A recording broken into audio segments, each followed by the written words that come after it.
Seriously, don't thank me. It's the least I can do as your monarch. It was incredible. I mean, for a moment, I almost had those guys. I love the part when I was like... Sorry.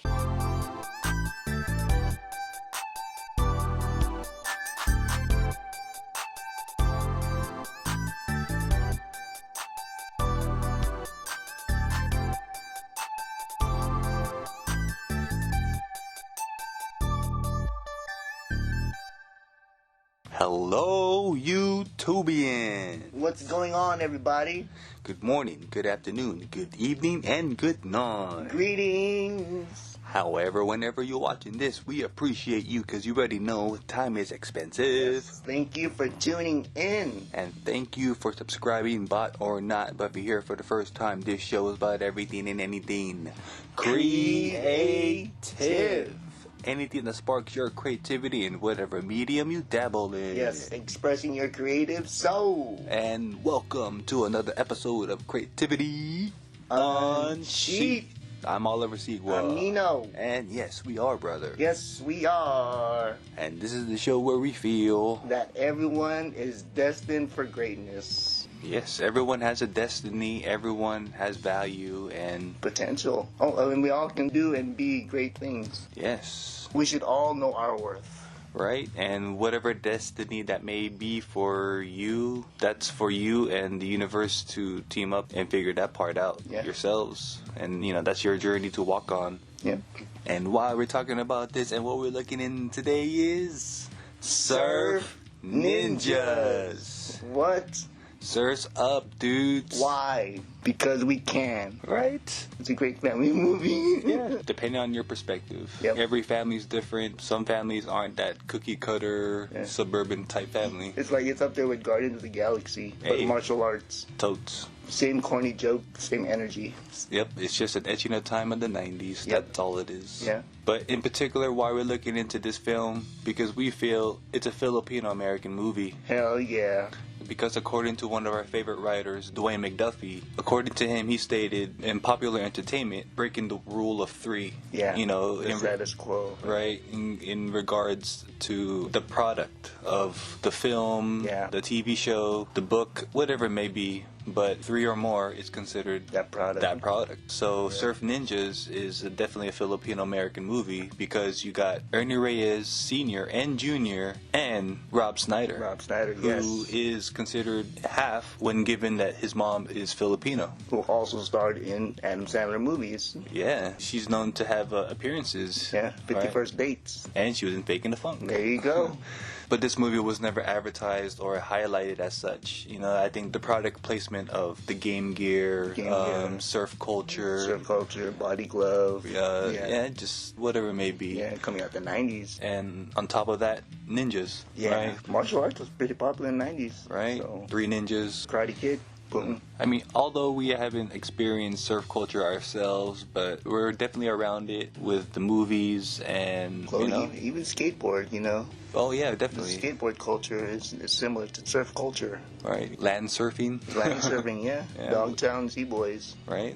From surfing to skating to surfing. Totes. And this movie was filmed in both LA, Thailand, and Hawaii. That island vibes. Yeah. You know? And Patusan is based off of Joseph Conrad's Lord Jim. So if you look at it on the map or in fictional map, you know, it just shows it's like in between or in the bottom cusp of Philippines, Malaysia, and Thailand. Yeah. So Philippines is a stem off of each of those cultures on top of Spanish influence. Yeah. So definitely. This movie has to be a Filipino-American type film or just that Asian-American experience. Yeah, you know? for sure. It should have its own category. It's really good. Creatively, they tried to integrate Asian culture to the American family. Right. You know, especially the suburbs. Yeah, as if they're trying to integrate as well in this movie. Yeah. Like Filipinos surfing or Hawaiian culture, whatever culture. Yeah. Totes. So it works. Yep. And Surf Ninjas is about 2 teenagers from LA who discover that they are crown princes of the Asian kingdom, Patusan. And they must follow their destinies in order to dethrone the evil Colonel Chi who rules over the kingdom. Nice. If you guys haven't watched this movie, stream it, or if you got that DVD, VHS, hey, you watch it before you watch this episode because we're going to dive into the whole film while we give our takes. Yeah, for sure. I'm ready to dive in. Alright, so we're going to spoil it for y'all if you haven't watched it. So continue watching with this episode. Yeah, hang 10, y'all. Hang 10. So we open up with this mysterious eye-patched character played by Ernie Reyes Sr. Nice. Daddy Reyes. Alright, but we'll later know who this character is. Yes. He's watching this surf montage of these two person of interest, it seems. These two surfers is played by Ernie Reyes Jr. and Nicholas Cowan, who is named Adam in this movie. Yep. So Ernie Reyes Jr. is Johnny and Adam. Two brothers who will soon know about their true destiny. Yeah. Their inheritance, if you will. Mm-hmm. Cut to dryland. We are in their home. They're listening to Van Halen, it seems. Nice. Enjoying their breakfast. And we see a friend of the family, if you will. Adopted father. Yep. Played by John Carlin, but he's known as Mac in this movie. Nice. And we'll soon later know his connection to such family royalty, yeah, if you will. Sure. Some majestic shit that money cannot buy. Right. We get introduced to these two boys, and they're living that carefree surf culture, you know, dude speak, if you will. And you see Mac trying to fulfill his daddy duties, you know, lay down some discipline, but, you know, with these two suave dudes, they know how to, you know, get away with such things, it seems. Yeah. And you see Ernie Reyes Jr. wearing a Sharks hat, if you will. San Jose Sharks. Right, shouting out his hometown. Yeah. Bay Area native. Yes, sir. Scene cuts to more disciplinary. He tells Johnny, you can't always get away with stuff using your smoothness. Yeah. Your smooth talk. Right, you gotta have accountability. Yep. Own up to your responsibilities. Right, that total package. Yeah, I for guess. Sure. Yeah. All of a sudden they hear some ruckus in the kitchen. They think it's their cat, but Adam says, we have a cat. But as the scene plays out, kind of make it seem like some ninja assassin because, you know, see him creeping in and all that. Pulled out a butcher knife. But comes to find out it's their friend, Iggy, played by Rob Schneider. Nice. You see him cooking up in the kitchen and just showing off his chef skills, if you will. Asking them if they want chives. In their omelet, if you will. Nice. I want chives, bro. Pimento? They're small tomatoes. You got to give it up to Rob Schneider, you know, trying to be the comedy humor in this film. Yeah. You know, trying to dial it back, coming off of SNL. Yeah. Just that raunchiness, but trying to find that, you know, sweet spot of comedy. He was probably trying to really hold back. The story continues. The boys are heading off to school, and you see two ninjas sent by Colonel Chi to assassinate the heirs of Patusan, so he can fully rule the kingdom and just the whole country, right? The whole island. But before these ninjas can fulfill their mission, here is this mysterious entity, mysterious drifter. Right? However you want to go about it, but this patched one, this patched one, fulfilling his duty by protecting the heirs of the kingdom of Patusan, making sure that they live and help free the kingdom. Yeah, and restore the power back to the village. Right? To foresee this revolution. Yeah, yeah. After taking care of those two ninjas, you just really see that he's really about his objective. Yeah, protective spirit. Right? A spirit warrior, if you will.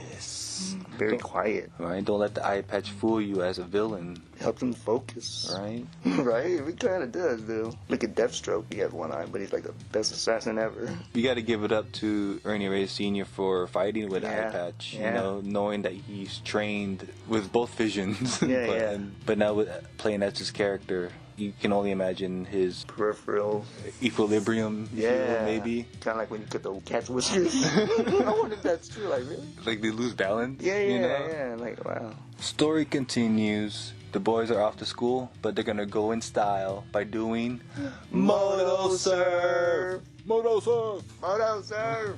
Dude, this moto surf.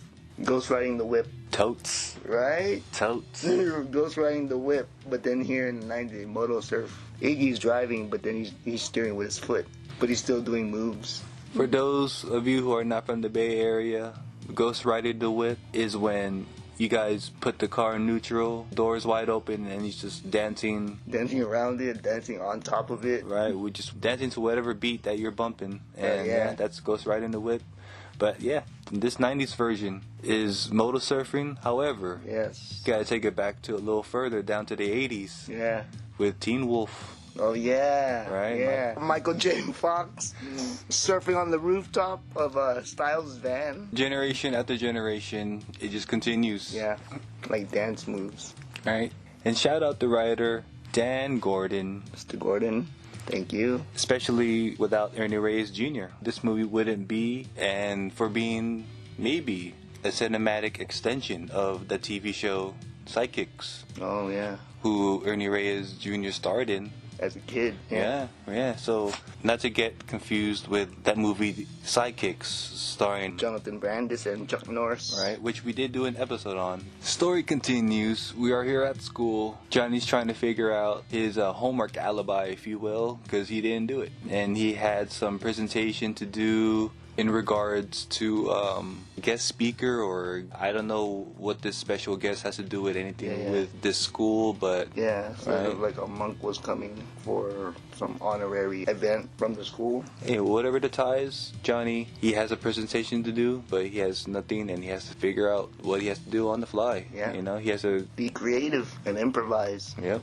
What am I gonna do? I've got nothing. Even brought up that whole adopted excuse, Yeah. which they are adopted. And in this case, I don't know if you played that card yet, but story continues. We are here backstage at the auditorium. Johnny is talking to his principal or teacher, it seems, and he's getting scolded, you know, making sure that this project or this presentation is presentable for their special guests. I mean, there's no really real detail into Johnny being in school and the relationship between the principal. It's just real quick, nothing in depth. But his charisma, you get that whole Zach Morris vibe. Yeah. Again, bringing up that whole Yeah. smoothness. Yes. Trying to smooth talk his way out. Zach Morris style. But he tells his principal, "Don't worry, brah, I got it." Nice. And then the principal's like, "You better, brah." Told him, Mr. Belding. But again, Johnny has nothing. Yeah, So nothing. he has to think on the fly. But just so happened, here are a group of choir boys. Yeah. Talking among themselves, practicing, if you will, for whatever it may be. But you have Johnny, quick thinking, maybe asking them for their assistance. Story continues as this mysterious Garbage truck.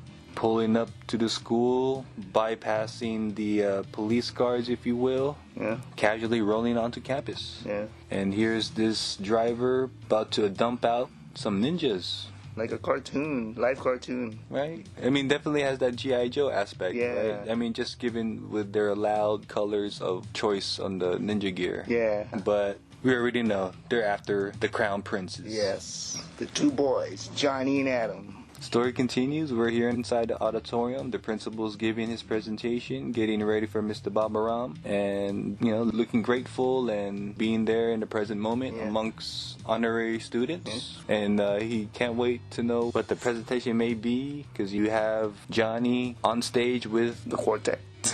of choir boys, and they have that synchronized going Yeah, on. the meditative chant. If you guys know about that, comment below. Meditation is awesome. Yes. But this meditative turns into a version of Barbara Ann. Barbara Ann, y'all. Beach Boys is Barbara Ann. I know the song's kind of outdated, Yeah. but you know, those born in the 90s lived off that extension Yeah. of that band. Yeah, I mean, for sure. our mom was into it. Yeah. So, It's like if you don't know who the Beach Boys are, you haven't watched Full House.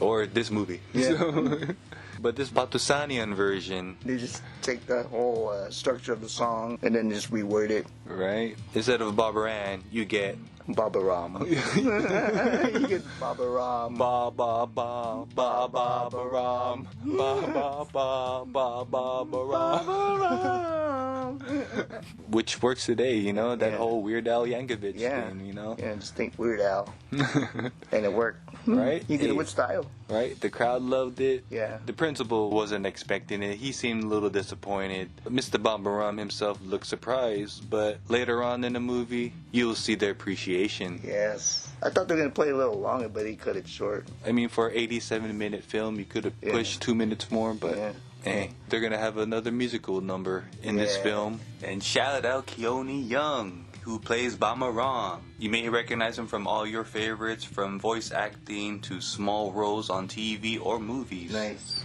However you recognize him, small role or big role, he's all over the place. Yeah, if people don't recognize or don't know actors, they don't hire them for no reason, right? Like, they have credentials. Right? Either they have a good agent or their skills are just up to par. Yep. He's definitely in this film, and it's just good to see him. Keone. Keone Young. Or is it Keone Young? And Bamaram. He's awesome. Story continues. Cut to Adam's class. He's given a presentation where he has to find Spain, or whatever this geographical presentation may be, but If you look at the way Adam's looking at the teacher, how did the teacher not see that? For real, In his like- peripheral. no, seriously though, like, you have a good view of your whole class, your students, including that window. You don't see this thing blocking out the sun, or let alone this big fight. You know, Yeah. you have Adam's guardian angel protecting him from that ninja assassin, kicking him out the picture, making sure he's safe. And he looks in the window too. The teacher doesn't see that. Yeah, really irresponsible of a teacher. Just saying. Like, totally cartoon, man. Right? Family film, Gotta love it. right?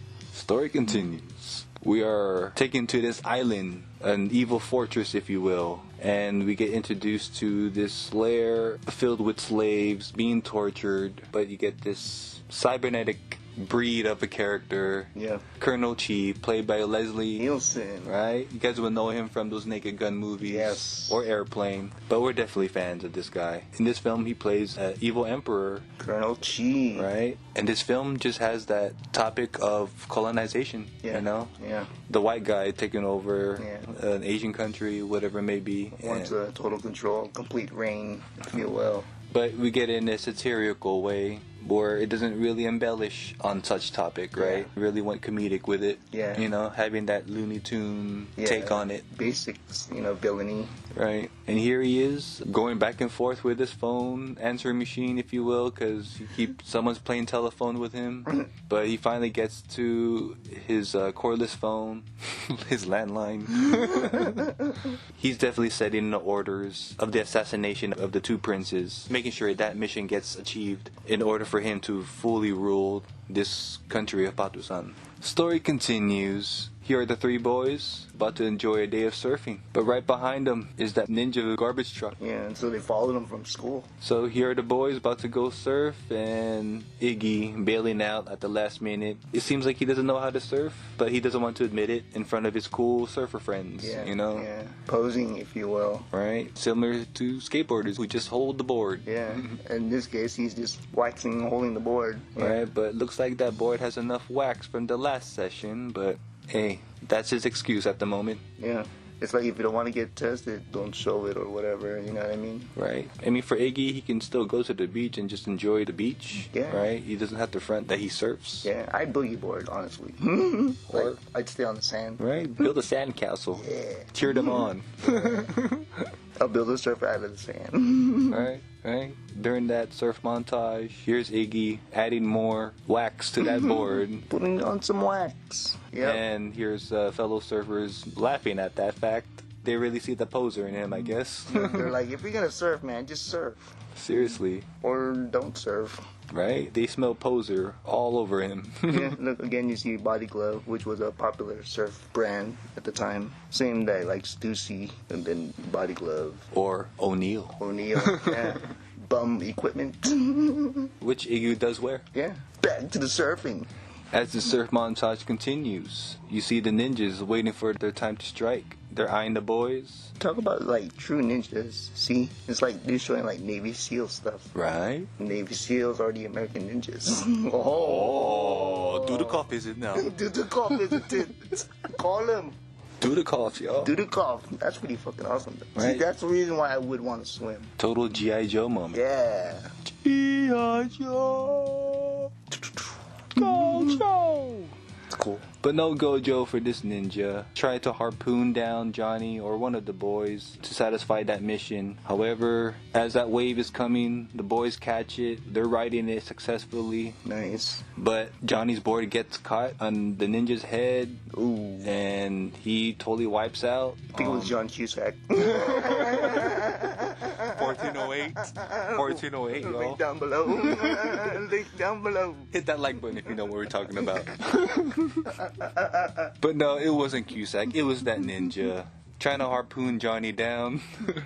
But to no avail. Johnny dinged his board, what he thinks is a rock or something. But the surf session is over. Iggy is trying to play off that he's about to go in there. You know, playing off that poser mentality, if you will. Yeah. Oh, I was just about to go in. Yeah, right. He's never surfed a day in his life.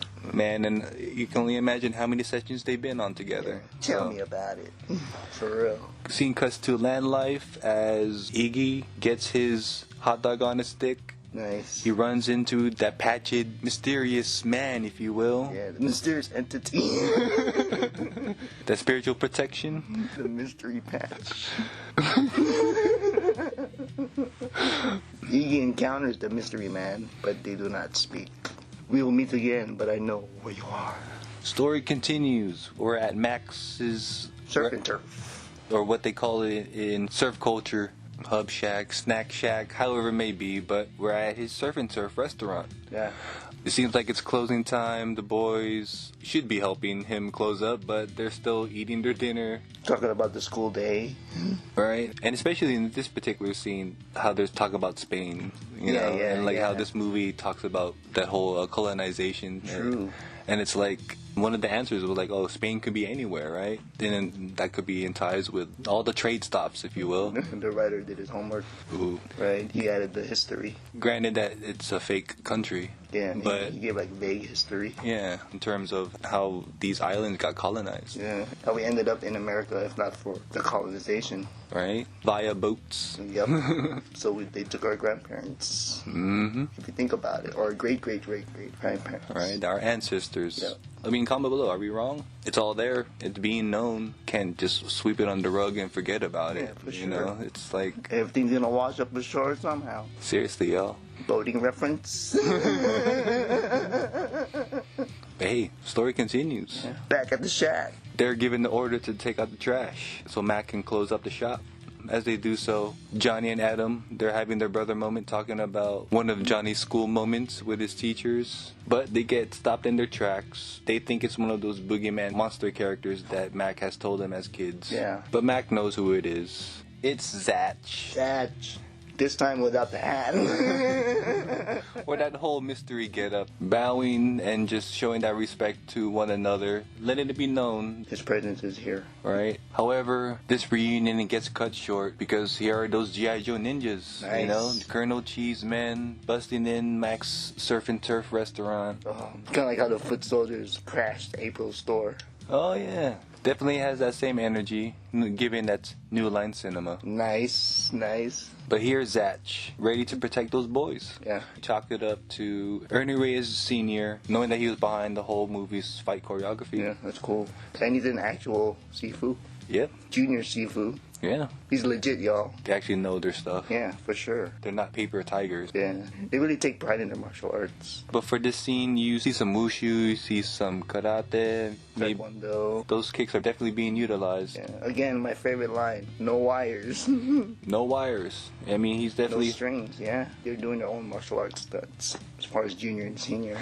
Oh, totes. You know, as far as what's applicable at the given moment. Yeah. And the country is Patusan, but they don't really say what kind of fighting style. Yep. You know, Or art. They just do it. but cut to Mac's fighting scene, you definitely get that vibe of Western bar fights. Yeah. Western bar brawls, You- haymakers. You figured that he would pick up a few moves, Yeah. you know, martial arts wise. Yeah. But him to resort to that Western bar fighting. Yeah. Hey, Yeah. I guess whatever works at the moment, right? And the comical putting them on the stove and then turning it on. Looney Tunes, yo. Looney Tunes, man. It's cool. And for Rob Schneider or Iggy, he has no real fighting skill. You figured him being half Filipino, he would throw in some Kali. Yeah. You Some know, dirty boxing. or some something. Empty hands. But for this scene, he's throwing dirty dishes. Yeah. Hey, that's still martial arts. That's totally Jackie Chan using your environment. You know, I'm pretty sure Bruce Lee would use something. Yeah. Throw a brick, use a brick. For Iggy, he's still doing martial arts in a way. Yeah. Him being kind of dumb or playing dumb is actually his weapon. Hell yeah, totes. Kind of like the whole drunken master, Mr. Magoo, if you will. For sure. Getting saved at the right time. Yeah. Fight scene continues. Here's Zach going against a ninja soldier, if you will. But this time he's using a skateboard. And then he jumps through the window. This ninja, he sees that. Skateboard! I'm like, wow. But hey, for Zach, he definitely utilizes any weapon, right? Yeah. And for Island Warrior, there was such shield or wooden shield that they would use, right? Look at the narrow African shields. Oh, totes. Yeah, this is like, totes. It's not even round, it's rectangular. Oh yeah, it's totally cool. Right, like in the Black Panther comic. Right. This scene definitely has that homage to native shields. Yeah. Comment below if you guys know what we're talking about. The ninja's holding one as well. Yeah. Zach is definitely utilizing his skills against that. Yeah. Using that skateboard. Yeah. Improvising. Right. Successfully doing so, you know, defeating the ninjas or the foot soldiers, if you will. Yeah. Johnny and Adam, they're scared. They never encountered this such activity before.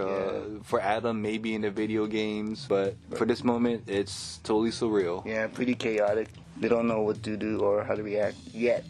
Here's Mac tells Zach to grab the boys and get out of there, you know, as he has those ninjas distracted, if you will. Iggy follows right behind him. He doesn't want to get caught up in that crossfire. And here is Mac. Holding him back. Mac holding him back. Trapped. Now Zach is trying to get away with the boys. They end up on the boardwalk, and Johnny demands answers. Yeah, like, you know? We can't leave our dad behind. You'll find him. It's all part of your destiny. That's his answer for everything.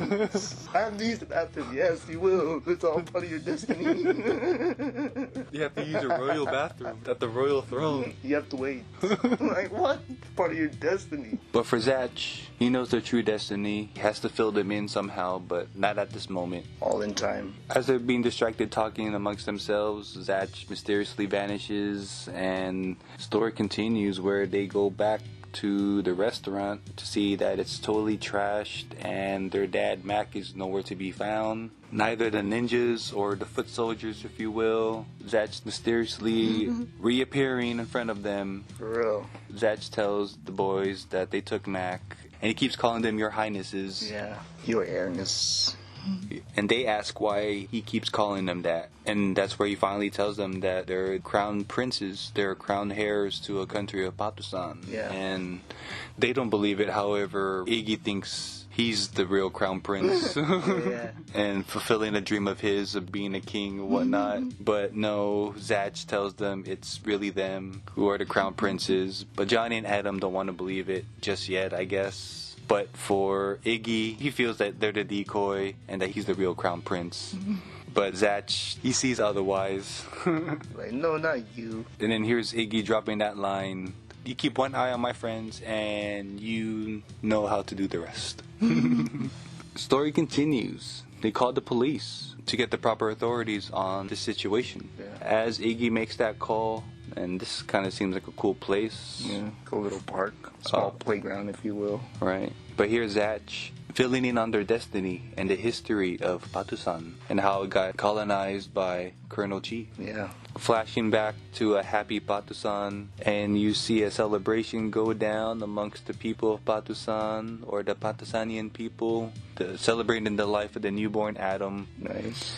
And within this montage, you just see the people rejoicing. Yeah. And it has the same type of celebration that you would get at a festival of Thailand or Malaysia. And given the wardrobes and the garments and the headpieces, totally similar to what Filipinos incorporate in their dances and festivals and whatnot. If you watch the debut, the dance, they're all dressed in gold. Right? And they have similar umbrellas, similar weapons, headdresses, whatnot. Yeah. So, hey, again, y'all, are we wrong that this is a Filipino-American movie? Right. I mean, did they trade? Or did they share? Share each other's cultures somehow? I mean, comment below. Nothing but a boat trip away, guys. Seriously. It's not too far. or a surfboard away. Right? Later on in this movie, you'll see. DIY. But for this celebration, it gets cut short as an invasion takes place by Colonel Chi. No. And this whole boss angle just shows what Colonel Chi is all about. You know, dressed in this samurai gear, kind of has that resemblance to when Japan took over the whole East, if you will. Yeah, invaded, yeah. Through the influence of the industrial era of British colonizers, right? We got introduced to the Gatling gun. Exactly. Machine guns. Right.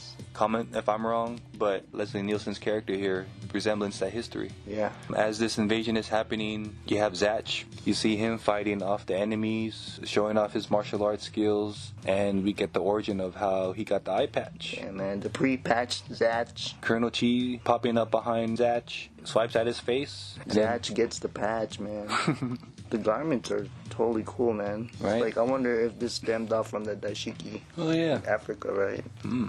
They just shared fabric and linen and, you know. Totally same color scheme. Yeah, dude. Totally. Same colors. Right. Had maybe a little Spanish influence. Who knows? Tribal and villages. Man. It's cool. Multicultural, y'all. You get yours today. But this story continues. Zatch magically vanishes away from Colonel Chi, ends up with the royal family. He's given that order to protect the boys, and he follows that order. He's gonna take these boys to a safe haven somehow. Yeah. It's almost like freaking Superman. Right? And the superpower is martial arts, the chi. Yeah. You know, chi power, whatever it may be. Yeah. Right? Yeah. But where this royal family's going to end up, I can only imagine. So here's Zatch making his way to safety out of that village, away from that invasion. Yeah. You get to see that damage from that cut from Colonel Chi. But speaking of Colonel Chi, here he is. He's not going to let Zatch or those boys get away. He's going to assassinate them one way or another. Right. Zatch is not going to let that happen. Colonel Chi swipes at them. Zatch throws up baby Adam in the air, avoiding that swipe. Zatch catches Adam, and then Zatch responds with a spinning kick, knocking down Colonel Chi to the ground. But then here comes animalistic help. Yeah, the native elephant. Reinforcement. Yes. They know what to do. Just like an Ong Bak. Animals have feelings too. They protect their young. Colonel Chi is scared. He gets stomped by that elephant, which is the origin of how he became cybernetic. Yeah, what right? if it crushed his skull? I wonder how he got that tech on that island. Ooh. Yeah, how the hell did he get that? Is it made out of vibranium? Comment below. Story continues. Here's Zatch and the boys making their way onto an escape boat, if you will, Yeah. with Mac. They're waiting upon their arrival. Mac was actually part of the Patusan village people. Yeah, forever how long, but Yeah. again, y'all, that kind of shows the history of army men Yeah. being on these islands. Army brats, yeah. Right, Philippines, Stationed there, if right, you will. right, during World War II. Yeah. He gained their trust. Mac gained the trust of the Patusan people, right? No Mac, no Johnny and Adam. No surf Or- ninjas. No surf ninjas. But this story does continue. Zatch sees them off into the horizon. The village is on fire. But now, cut to present time. Johnny and Adam know their true destiny. Yeah. And why Zatch is there. And, Colonel Chi is still alive. right, and he has to make sure that the boys fulfill their destiny and to free the people of Patusan from Yeah. the slavery from Colonel Chi. Yep, and start a new revolution. Kwan-Tsu! But for Johnny and Adam, they appreciate the little history lesson on their family heritage. But for them, the bigger situation is talking to the proper authorities about this whole situation and finding their dad. Yeah. But however, he magically disappears again, and the scene cuts to Mac's restaurant, Yeah. where there's police and Lieutenant Spence, played by Tone Loc. Hi. Nice. He's everywhere during the 90s, y'all. Yeah, man. Comment below, what movies have you come across? We've done Faking the Funk. Nice. He's in that movie, and of course everyone's seen him in Ace Ventura: Pet Detective. Yeah. Tone Loc, you know, Yeah. he was that one popular rapper that was in everything that you can remember, you know, from cartoon to movies, TV show, Yeah. whatever it may be. Tone Loc was just that one dude. Maybe that was the start of the 360 deal, Maybe. right? Just a hand in everything that another artist does. Hey, business mumbo jumbo. Right. Before Tupac. Or maybe all around the same time, y'all. But Yeah. hey, comment below. Frog. OG Frog, y'all. Thank you the funk. But Surf Ninja continues. Lieutenant Spence is trying to get the whole lowdown of what went down, and he doesn't believe that ninjas were involved, but he doesn't believe this Colonel Chimp is behind this whole situation, whatever it may be, but he wants to make sure he has the whole detail on this situation before taking on the case. Yeah. They think it's an insurance scam, maybe. Right. Maybe for Tone Loc, he ran across a lot of those type of cases, given it's in LA. Yep. But hey, who knows? Comment below. Story continues. We're here at Johnny and Adam's house. They're getting dropped off by Lieutenant Spence. He's making sure that they have parental advisement at their house, and they play off that their Uncle Iggy is there and that they'll be okay. Yeah. But for extra security, he's going to have a police cruiser out front to make sure that no further ninjas is going to come invading their home or whatnot. Yeah, there's a protective custody, if you will. But here's Lieutenant Spence. He's jumping to conclusions that he knows what their dad is up to. Yeah. However, Johnny knows his dad. Like he wouldn't just leave him. But for Lieutenant Spence, knowing that these boys has been through a lot, he confirms with his patrol squad that they make sure they watch over the house. Yeah, and keep an eye on them. Cut inside to a brother moment scene, if you will. Adam is freaked, he's freaked out on this whole situation, and although he has his game gear to keep him distracted from this whole situation, Adam doesn't know how to react to this whole ordeal, and Johnny just reassures him, it's okay, bruh. Don't be freaked. I'm here for you. Just reassuring that everything's gonna be okay, that everything's gonna work out itself, some shape or form. And here's a bathos moment. Iggy popping into the scene, claiming that he could be king of Patusan. Yeah. But Johnny is claiming that he's not Asian. But Iggy claims two things. 2 words. David Carradine and Kung Fu. Just because he's mixed, right? Not full Asian, right? And I mean, it's a small bit of a conversation, but it's just totally funny given that Rob Schneider's half Filipino, right? Yeah. And Ernie Reyes says, "Oh, dude, you're not Asian." yeah. And here is Adam playing his game gear. He thought he was playing Shinobi, but Surf Ninjas comes into play. Nice. And here's the total product placement of an actual game that came out before the movie. So once kids lay their eyes on this game, they're gonna start bugging their parents after this movie is over. Yeah, to go look for it and get it. Go to their local KBs or Toys R Us to get their local game now. Yeah, not just the game, but probably the whole system. No, it exists. Exactly. But hey, total good use of product placement here, y'all. That's pretty cool. But for Adam, it's a different experience as a gamer. He's rising to a new level, if you will. Yeah. He sees himself in this game. He thinks it's totally cool. Again, he thought he was playing Shinobi, but it's a whole different level. Yeah, man. He leveled up. His higher conscience just activated. Yeah, third eye open. Right. And as he's playing this game, he sees a mysterious figure going into the house, sneaking in behind that patrol car. Yeah, it's like a delay of 5-10 seconds. But Adam, being a Patasanian visionary, and Prince, his powers just activated. Yeah, he can foresee. And you have this mysterious figure rolling in. Is it a friend or foe? Yeah. Who knows? But the cops are laughing about something, inside joke amongst them two, playing out the same way in the video game, but they don't see two ninjas rolling up behind them. They're distracted. Yeah. As that's going down, Zatch appears, scaring Johnny. However, this surprise gets cut short because Adam's visions comes true. Zatch hears somebody approaching. No way. The policemen, they end up getting ninja attacked, if you will. They're out of the picture, so that reinforcement is no longer there. And it seems more ninjas are coming to fulfill Colonel Chi's orders. Coming to invade their home. Right, making sure that these Prince hairs are eliminated.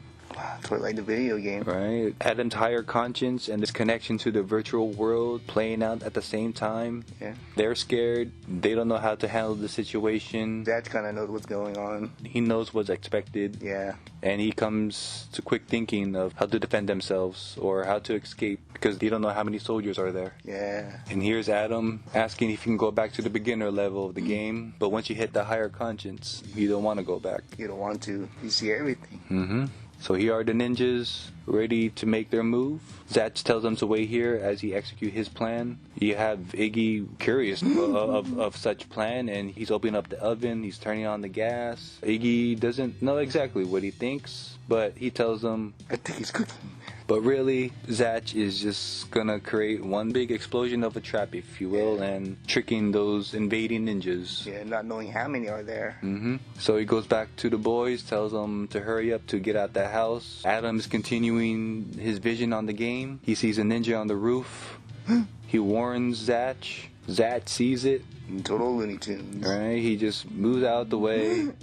The ninja falls to the ground face first. Zatch does some Allen Iverson move and steps over him, Damn. crushing this ninja's face. I feel like these ninjas are the equivalent to the ninjas in Three Ninjas. They're supposed to be skilled assassins. The level of humor is definitely there. Yeah. It's no American Ninja. It's not Dudukov now, isn't it? So here are the ninjas making their way inside the house, thinking that the boys are inside. But with their mask on, they don't smell the gas. For real. Zatch and the boys are running off to a safe distance, whatever possible explosion may occur. The ninjas continue searching at home, but to no avail for the ninjas. However, success for Zatch and the boys. They're away from harm's way. However, Boom.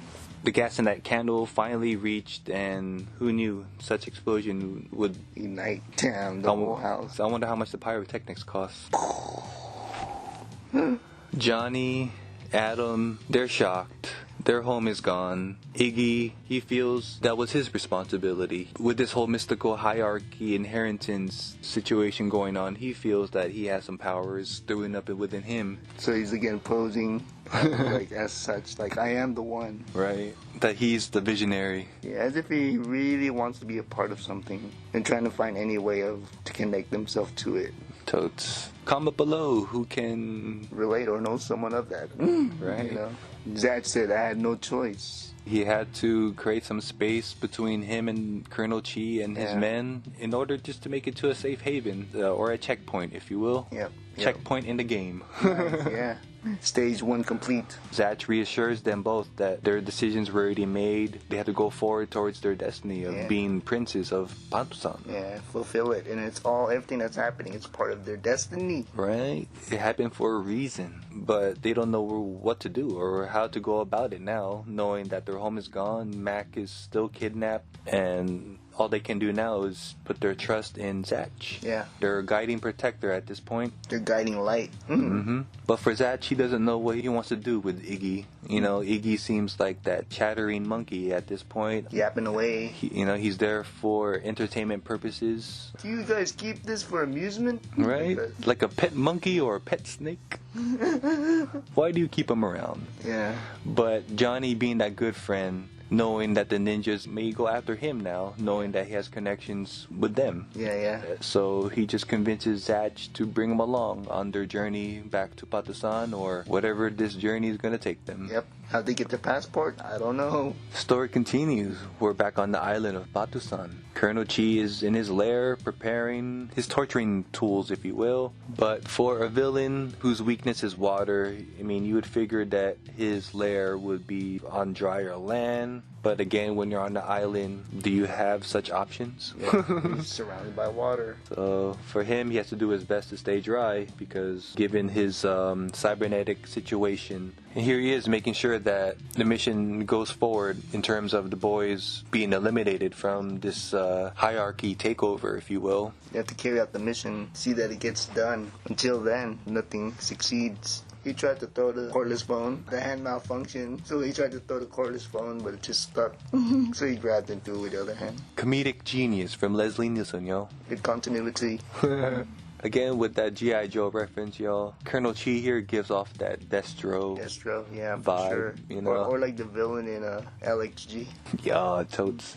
With his cybernetic arm or hand there, gives off that Dr. Claw. Alright, from Inspector Gadget. For real. Story continues. Zatch has taken the boys to Little Patusan of LA, if you will. I feel like this place, the Imperial Palace, was in Rush Hour 1. I could be wrong. I'm not too sure if this place was made for the film itself or for this scene in general, but Still the same signage. comment below. So as they enter into this Patasanian restaurant, this owner, Gambay, if you will, he recognizes Zach, he recognizes the hairs of the Patusan, if you will, and you know, he gives their respects, his praises, Bowing. right? His ultimate praise, and leads them towards the back where he's gonna take care of them, you know, as the royal family as they are. Yeah, they get the royal treatment. They get a glance of the kitchen and the exotic foods of the islands of Patusan. Just totally has that same vibes of a Filipino dish, Thai food, the island foods of the East, man. Yeah, a lot of colors. Delicious. Looks good. Look like bangos with tomatoes and egg. Right. Like bangos. Definitely healthy.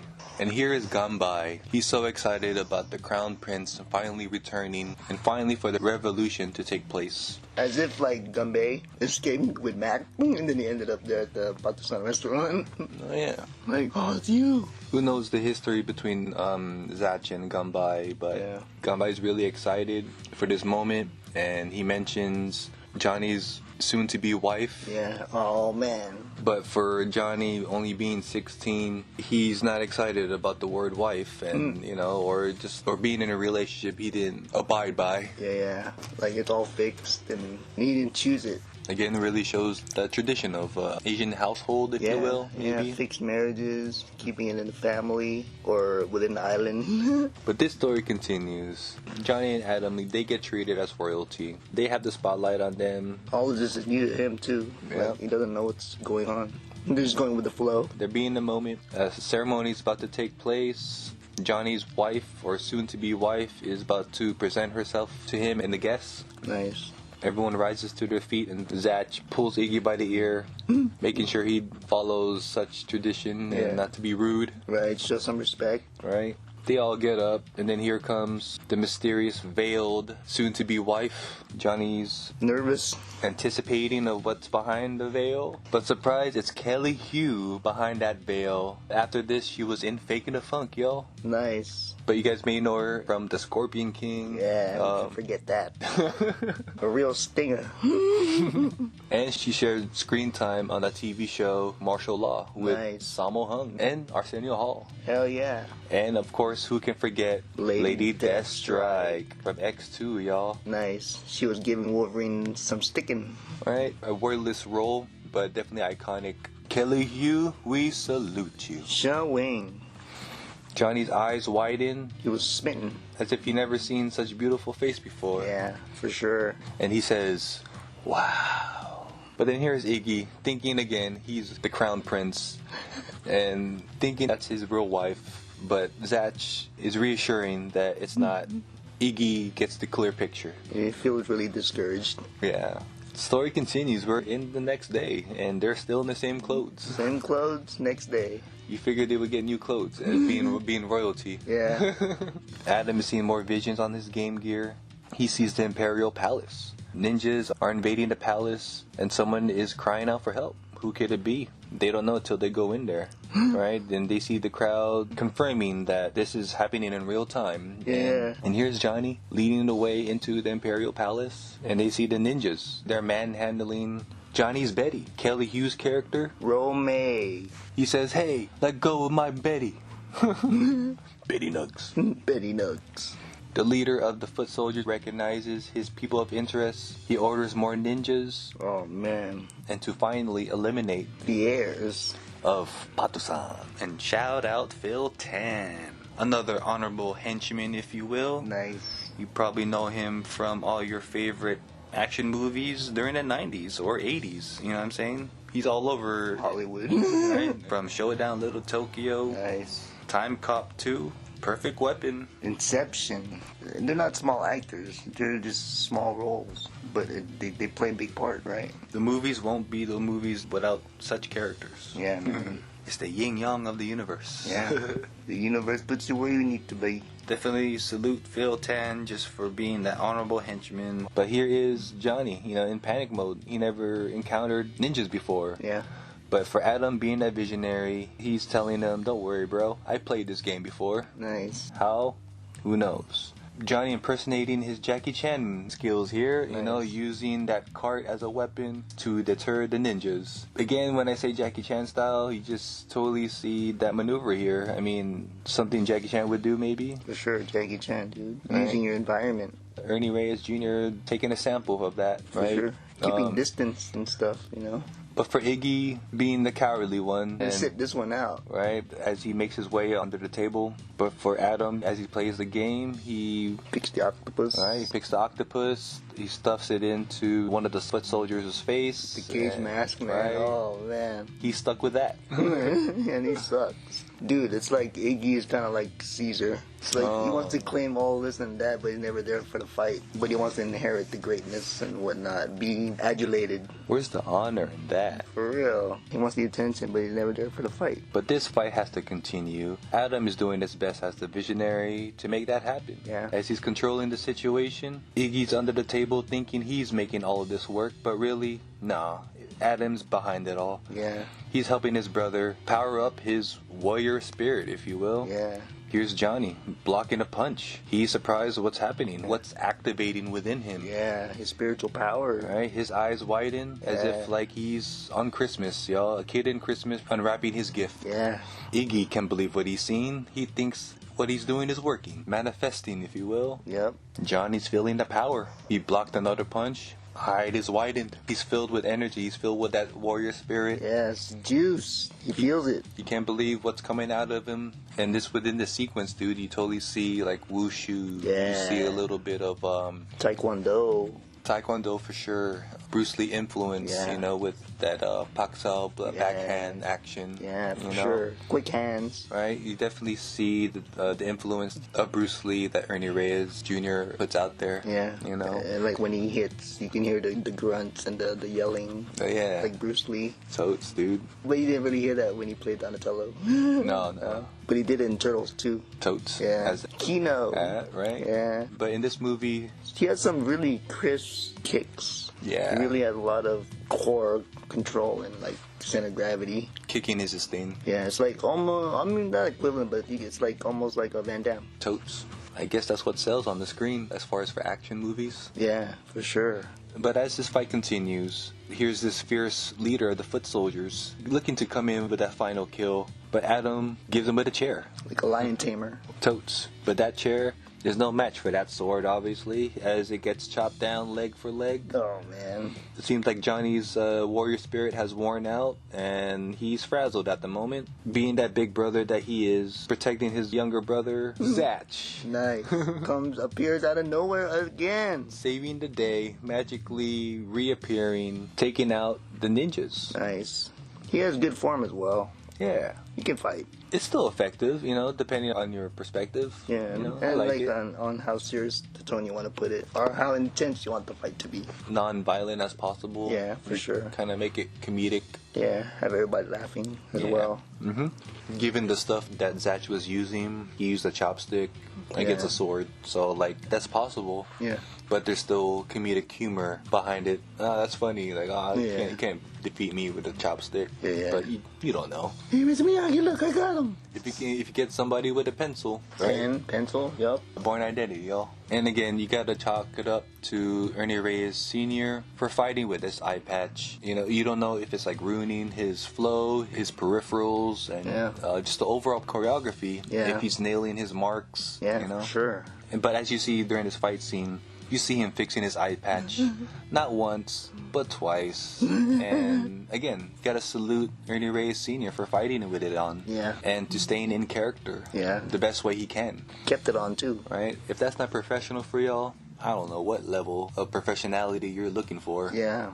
You know? Or what kind of actor you're looking for. Right. You know? Again, Ernie Reyes Sr., we salute you. We salute you, Tito. And as this fight continues, he actually defeats this foot soldier with the chopstick.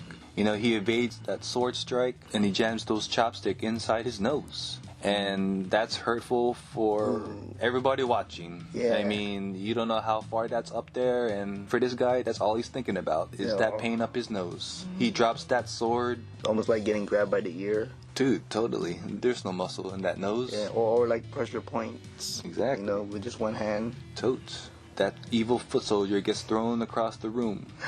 For real. Right through the window. Into the wall, out of service. Damn, the chopstick is strong. Zatch wins. He tosses up the chopstick into the air like Mike drops. As if he's been training with that his whole life. Yeah. Mini artist sticks. Iggy can't believe what he manifested, but it was all due to Adam's awesome gaming, if you will. Yeah. His higher conscience. The real player. Adam is just leveling up as that visionary. The scene cuts to the back. Zatch and the boys are leaving the restaurant. The workers of the restaurant are applauding them as they're walking down the stairs. Iggy, again, pretending to be that monarch. For real, thinking they're clapping for him. Right? The pleasure's all mine as your monarch. Here's Johnny really in disbelief of his newfound abilities. And he replicates it and hurting one of the chefs. Yeah. Again, not realizing his own strength yet. Nice. Of that Bruce Lee effect. He's so excited. It's like the one Bruce Lee had. Scene cuts to Romay, making sure the crown prince is okay, because without him, there will be no revolution. But for Johnny, he feels that she just likes him for what he is, for what he has. His airness, his highness. His title, if you will. Yeah. Not so much his personality. His spirit, yeah. Right. But here's Zatch. He gets the word from Gombe, it seems. You know, he's given word on where Mac is and where they need to be in terms of the boat that they need to take in order to go to Patusan. Oh, nice. So it's already ordained for them. Yeah. To just get on it. Right. They'll take you there. So as they're about to leave the restaurant, but here is Lieutenant Spence, fulfilling his duty as detective, hearing about more ninjas. But for Zatch and the gang, they go the other way. Zatch and the gang. The story continues. They get disguises. Hats. That's the disguise. Hats. They hop into a van due to connections of Romay as they head towards a boat that's going to make their way to Patusan. But here's Lieutenant Spence having a sense of their next moves. Yeah. He follows them to the docks where everybody ends up and they're about to board. So they get on before the ramp Closes. Yeah. Here is Lieutenant Spence, making sure he does so too. Yeah. But for him, that means he can't get off. You gotta leave his car behind. Right? And maybe his jurisdiction. Ooh. We'll see how this story plays out for Lieutenant Spence. Nice. As the story continues, he finally sees them. Everyone's shocked of why he's there and of him being lieutenant, and with the ninjas that he's encountered and the hoops and hurdles that he's jumped through. Yeah. He wants to get the bottom of this, and Johnny and Adam are like the prime suspects at this point. Yeah. Lieutenant Spence thinks they're being kidnapped. But really, they're starting a revolution. Yeah. Kwan-Tsu. Kwan-Tsu Dudes! Dude. Alright, but for Lieutenant Spence, this is the type of case he doesn't come across too often, and No he way. finds this story to be unbelievable. Family fantasy, if you will. Yeah, for real. Alright, he's trying to reassure them that he's going to do his job as lieutenant, but here is Zatch magically appearing right behind him with that Patusanian... Patusan Vulcan grip. The Patusan Vulcan grip. Dude, whatever it may be, it works. Zatch says, "Good night, Lieutenant." Lieutenant Spence says, "Good night." As if he hadn't had a good night's sleep in a long time, he's going to enjoy this nap. Oh, yeah. He closes his eyes, and then the scene cuts to Mac being tortured by Colonel Chi. As if he's holding him for ransom. Mm-hmm. Thankfully, he's still alive. And for Colonel Chi, he already has that given information that they're on their way. Story continues. We see their boat making their way across the Atlantic Ocean. What a way to save money, huh? They just showed the boat. Creativity unsheathed, y'all. For real. You gotta make do with what you have. It totally works, man. For this journey, you get traveling montage. You see a moment that Johnny is trying to have with Romay and their future together, but maybe his confidence isn't there yet. Doesn't know what to say. Nope. So he has to walk away. And towards the end of this journey, they make it here to Patusan, and you see this fake country in the middle of the Philippines, Malaysia, and Thailand, y'all. Are we wrong that Surf Ninjas is a Filipino-American movie? Oh, yeah, man, look at that. Philippines right there. Alright, look how close Philippines and Patusan are, y'all. Comment below. So, as the boat touches closer to the Patusan island, this boat has to stop where it is because they can't get too close. I guess maybe there's not enough room for a big ship. Or they want to be detected, right? Here's Lieutenant Spence. He got out of those handcuffs by swallowing a backup handcuff key. He swallows it every Tuesday. And, how do you know you're gonna need it? For Lieutenant Spence, he's well out of his jurisdiction, and he can't go back to LA at this point, so he's gonna enjoy this moment. Yeah, man. To him, it's probably a free vacation. Hell yeah. He's just gonna do whatever he can to do his part to help. Yeah, he even need a passport. So whatever he's gonna contribute to this revolution, he's gonna foresee it. Hell yeah. Probably something within his destiny that's meant to be. Oh yeah, for real, right? I think so too. Hi. You know this movie? Fucking Masters of the Universe. Look, this is Lubick. And then Johnny and Adam, it's the boyfriend and Courtney Cox. And then the Sergeant Man-at-Arms, Colonel Chi, Skeletor, his skull was fractured. And look, they took him back to Eternia to free the sorceress. And look, he's the only cop. Lubick was the cop. Same plot of fucking Masters of the Universe. You have a destiny fulfill. But then Master of the Universe, you just have music. Yeah. This is martial arts or whatever powers. Script writing, 101. Plots are there. Story continues. They make way to the island of Patusan on a smaller boat, because again, that big vessel just may not make their way back out. As they touch down, Zach had to dispose of the boat. There's no turning back now. Yeah. You know, Adam reassures the situation. There's no gray area with you. It's either the glass is half full or you're dead. There's no in between. Life is based on your perspective, y'all. You gotta make the most of it, of some things. For sure. So on this trail, they make it to a high peak where Zach, he sees smoke lingering in between the trees of the jungle, if you will. The village. Right? He claims it's a Patasanian village waiting upon him. When they finally reach that village, that morning smoke wasn't their kitchen, y'all. That was a village invasion set by Colonel Chi's men. Man. Setting a statement for the Hares, for Zach, for whoever is willing to help them. Yeah, anyone's connected to them. Everyone's in disbelief. Johnny and Adam, they definitely have the empathy and maybe that responsibility to finally fulfill their destiny. Yeah, and help them. Mm-hmm. Story continues. They're on a hiking trail looking for the hidden passageway to some hidden cave. Here's Adam trying to use the Game Gear as that guiding vision, and it's helping him. It's like a magic 8-ball. Wandering around trying to find it. He's getting colder and colder. But here's this little furry friend. The monkey sees that. He's going to help him out. He's totally spiritual, man. Like an Abu.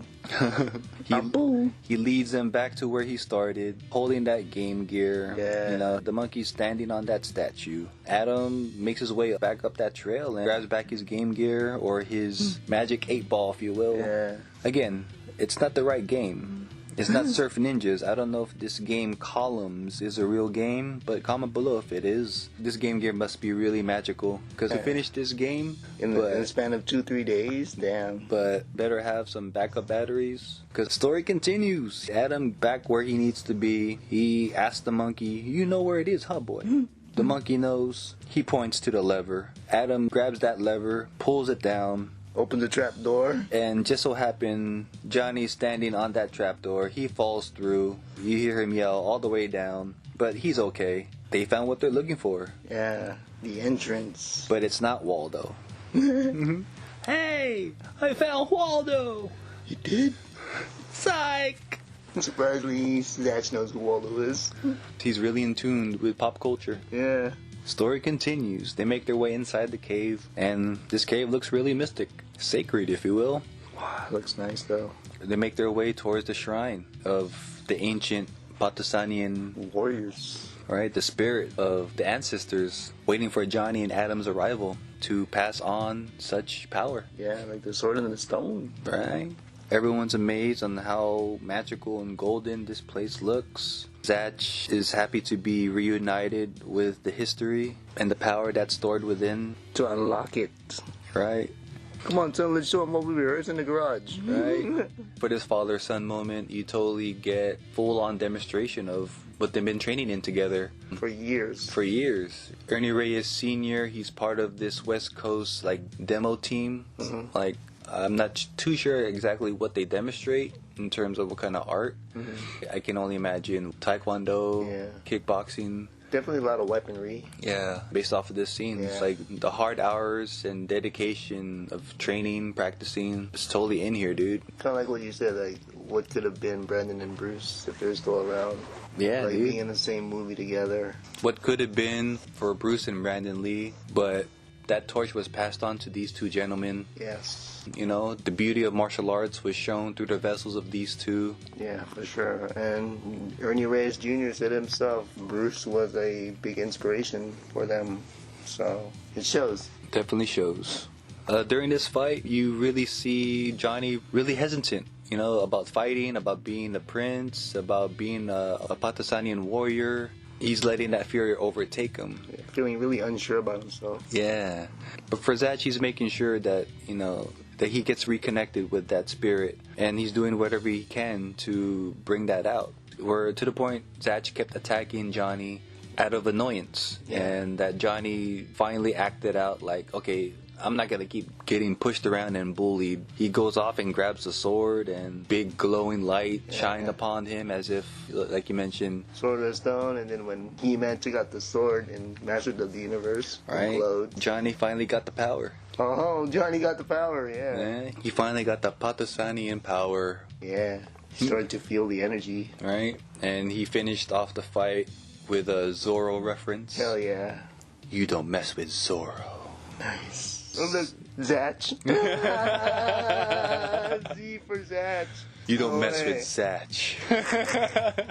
Zach bows and gives that respects and honor as any martial artist would, and training complete, I guess. Powers unlocked. Totes. Next level granted. Now at this point, Johnny still has to just keep on leveling up to higher conscience. Yeah. And really harness his power. Story continues. Zach and the crew, they are on the hiking trail making their way somewhere. Johnny has binoculars and he checks out the situation. He's unsure what's happening, and he gives it to Zach and he takes a look. The writers and directors were pretty wild for this continuity, but hey, you got to keep that continuity, right? I mean, Yeah. like a character like Zach with an eye patch, looking through binoculars, how is that gonna work?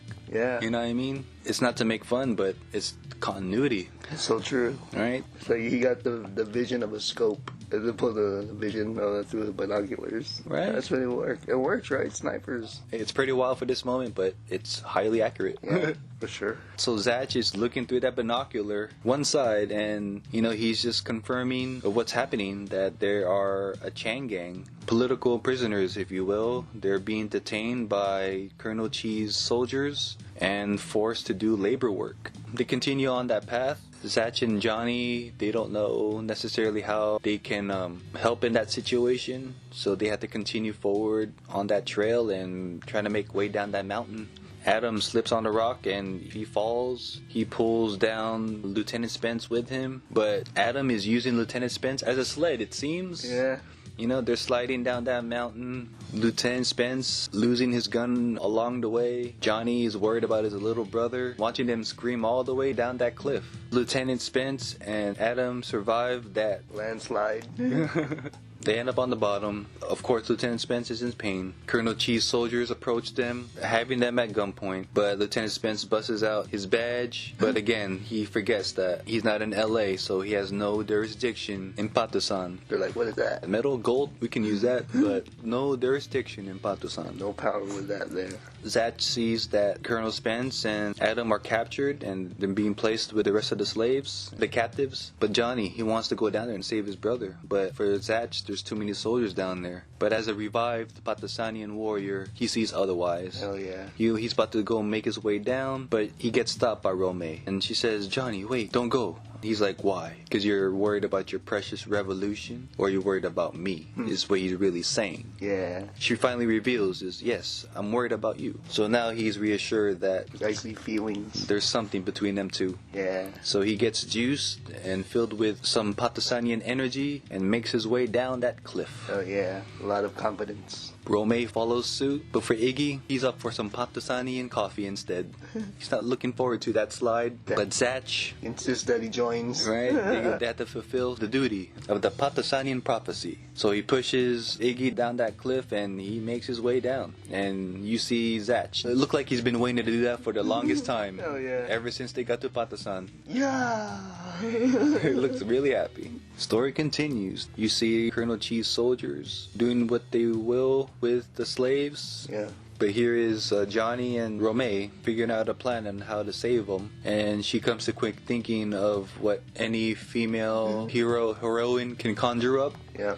She used her sex appeal to lure the soldiers away from the rest of the group, so it's less soldiers Johnny has to worry about. Yeah, less attention. Yeah. Yep. So she lures them to the bushes. They're eager, they're horny, they want that. So they go after it quickly, but they run into Johnny's fist and feet. Takes care of them as a Patasanian warrior would. Give them a taste of his Converse. Right. And here we are inside the truck full of captives, including Lieutenant Spence and Adam, you know? But it's weird. Why is Lieutenant Spence like in different restraints compared to everybody else? But that's the family humor, I guess. Yeah. But here we are inside. Everyone looks distressed. But here's Johnny bursting through that roof of the truck, knocking out the guard out cold. Totally superhero moment. Totes. He takes the guard's keys. He sets everybody free. He turns to Adam and Lieutenant Spence. He says, "What's up?" Adam says, "What's up?"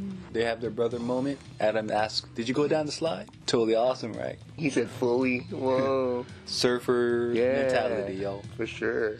Then here's Zach. He opens up that truck and reassuring that they're there for as reinforcement. But oh no. That gets short-lived as Colonel Chi's soldiers. They're aware of their arrival and, you know, they're ready to shoot. Johnny asks if this is a good situation for the Patasanian warrior to come out, but for Zach, it's too much firepower. Yeah, you gotta surrender.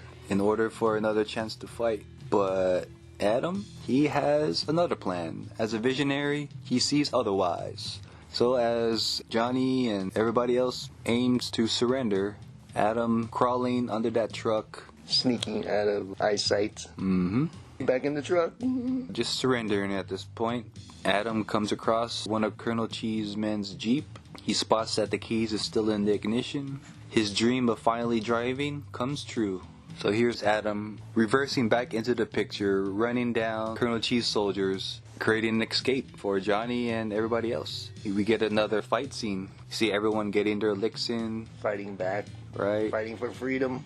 Tone Loc finally getting his licks in. Iggy pretending he's fighting, avoiding it. Right, he's manifesting non-violence, if you will. Kind of like the Invisible Man in Mystery Men. Totes. But for Johnny, he's letting his newfound power get released and be known. Even Romay, she was on a roll. Right, letting everyone know she's not just a princess. Yeah. Right, she can fight. Nice. And this leads to a car chase. For a family film, we get a car chase with a kid driving. Totally family fun film. Right. And as this car chase takes place, they need to find ways to create some space. They need to make their escape somehow. They're going to throw some obstacles in their way. Yeah, and to get these soldiers off their tail. So then Iggy finds a box of dynamite. Johnny says, "Well, throw it at him!"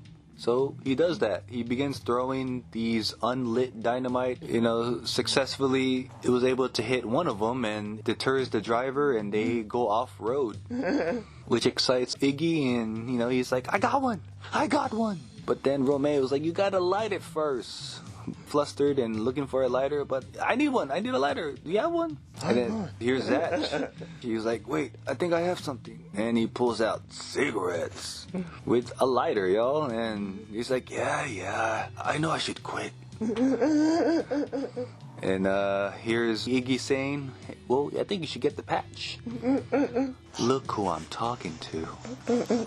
So they got their fire. They begin to light dynamite. They start throwing it back at the soldiers. They throw two of them, and I guess two was enough to get rid of the soldiers. Yeah, man. And soldiers no longer on their tail. Totally derailed them. Right? They feel liberated. I don't know how the driver can see. Talk about Ghost Ride the Whip. But hey, liberation, I guess. Story continues. We've reached at a safe checkpoint. For Johnny and the crew, we see Zach and Johnny. They're together. They're being gifted fruits and, fuel for their journey going forward. Yeah, the fruits of their labor, if you will. Right. Trying to stay alive. For real. No, saving the people. Mm-hmm. This scene justifies our claim of this movie, Surf Ninjas, being a Filipino-American movie. Yes. Why we say that? Because Ernie Reyes Sr. speaking in Tagalog. And you can slightly make out her dialect. It may sound like Thai or Malaysian. Yeah. However,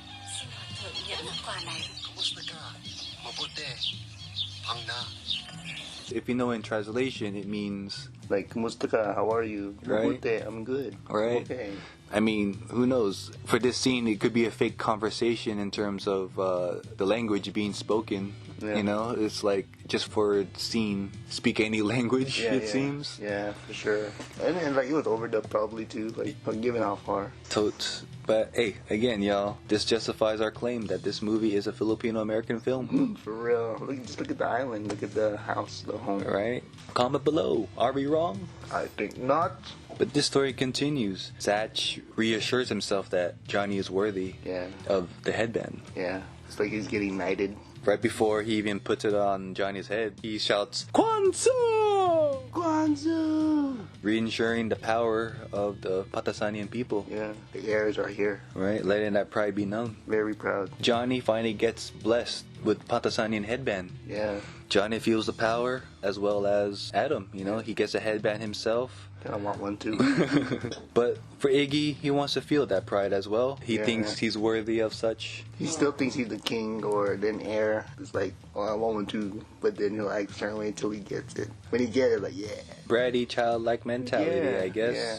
But he finally gets one because Johnny tells Zach just to give him one, just to make Iggy feel happy. He'll give him one, but he ties it on real tight, and he's part of the club now. Yeah, that was just being a yes man for that moment. Right? For Johnny. To honor my majesty. Yeah, you know? yeah.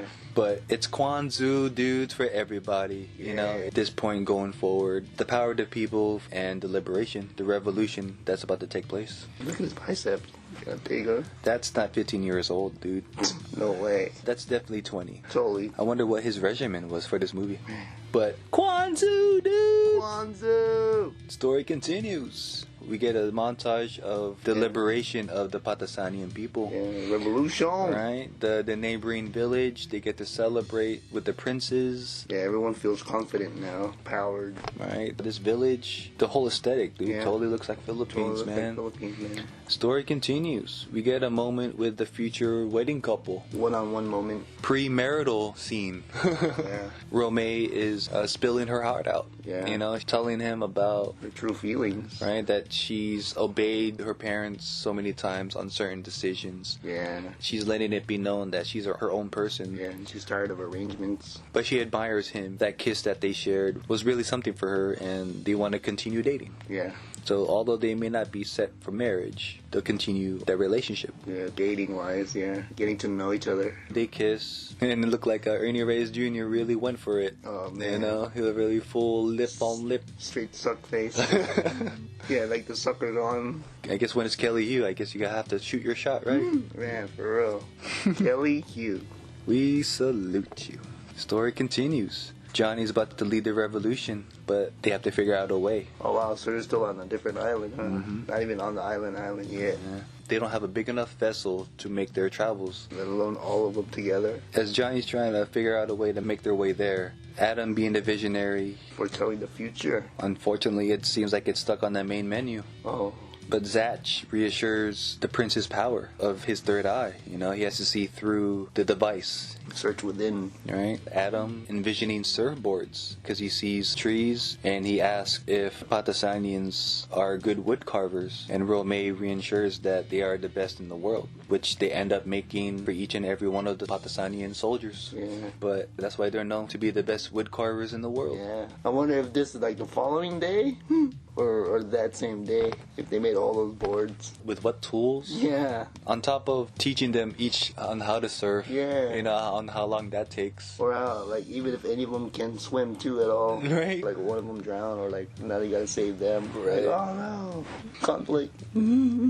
Here is Iggy finally coming out with the truth that he has never surfed in a day in his life. Wow, really? But to them, they already knew that. They're not oblivious. But they're reinsuring it that with him that he can do it. Like, Yeah. what if he can do it? Instilling that power within him that he can do anything. Yeah, believing in himself. Right. So as Iggy gets reinsured with that Patosanian power, that what if willpower within him, Yep. you know, he has to either nut up or shut up and surf along with them or stay on that island. He has to make that decision. Yeah. Here's Johnny leading the Patosanian warriors into the Atlantic Ocean and on their way to that Patosanian island, you know, Yeah. to get their revenge against Colonel Chi. Yeah, he gives you ripped. Kind of looks like a Filipino He-Man. Dude, seriously. Like a Beastmaster. That's not 15.